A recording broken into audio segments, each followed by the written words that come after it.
জয় শ্রীকৃষ্ণ, জয় শ্রীকৃষ্ণ, জয় শ্রীকৃষ্ণ, জয় রাধা রানীর জয়, জয় সিয়া রামচন্দ্রের জয়, জয় বৈষ্ণব মাতার জয়, জয় খাটু স্বামীর জয়, জয় শ্রীমদ্ ভগবদ গীতার জয়।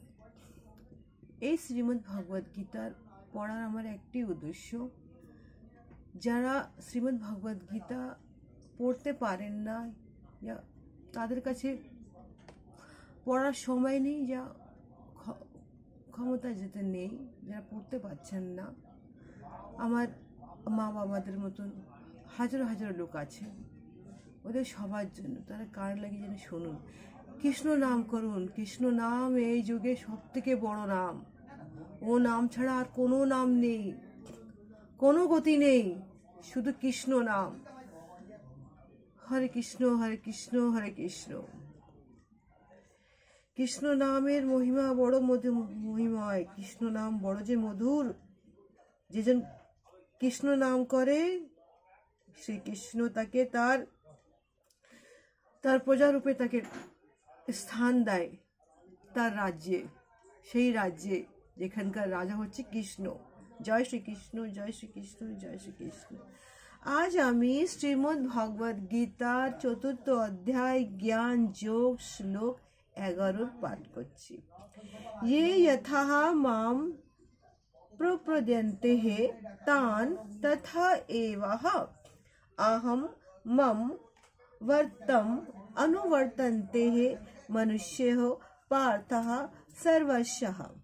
অনুবাদ, যারা যেভাবে আমার প্রতি সমর্পণ করেন, আমি তাদেরকে সেইভাবেই পুরস্কার করি। হে পার্থ, সকলেই সর্বত্রভাবে আমার পথে অনুসরণ করে।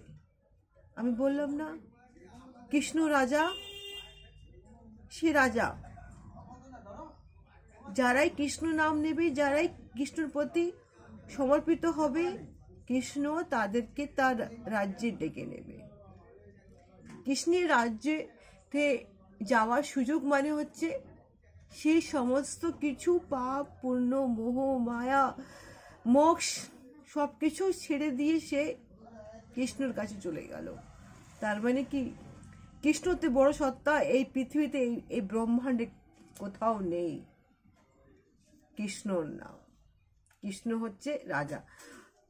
কারোর জন্য সে কৃষ্ণ নাড়ুগোপাল, কারোর জন্য কৃষ্ণ সে সখা। আমার জন্য আমার কৃষ্ণ হচ্ছে আমার রাজা, আমার গুরু, আমার সবকিছু। জয় শ্রীকৃষ্ণ, জয় শ্রীকৃষ্ণ, জয় শ্রীকৃষ্ণ। শ্লোক 12। কাঙ্ক্ষান্তঃ কর্মণাম সিদ্ধিমম यजन्ते इह देवताः ক্ষিপ্রম হিহ মনুষ্যः লোকে সিদ্ধি ভবতি কর্মজা। অনুবাদ, এই জগতে মনুষ্যরা সকাম সিদ্ধি কামনা করে এবং তাই তার বিভিন্ন দেবদেবতীর উপাসনা করে। সকাম কর্মের ফলে অবশ্যই তিনি অতি শীঘ্র লাভ হয়।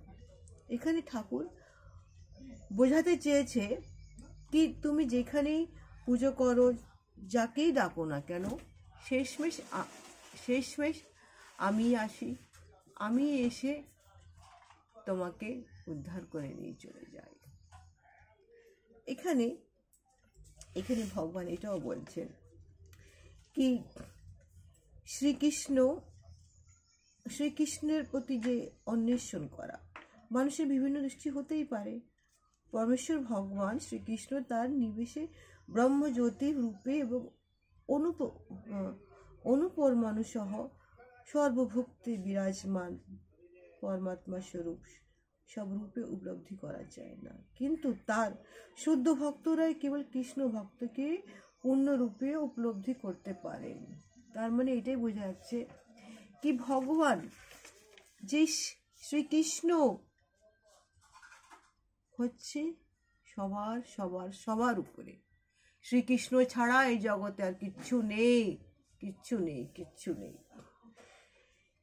ভগবান হচ্ছেন এক অদ্বিত, ভগবান হচ্ছেন পরমেশ্বর, ভগবান হচ্ছে সব কিছু।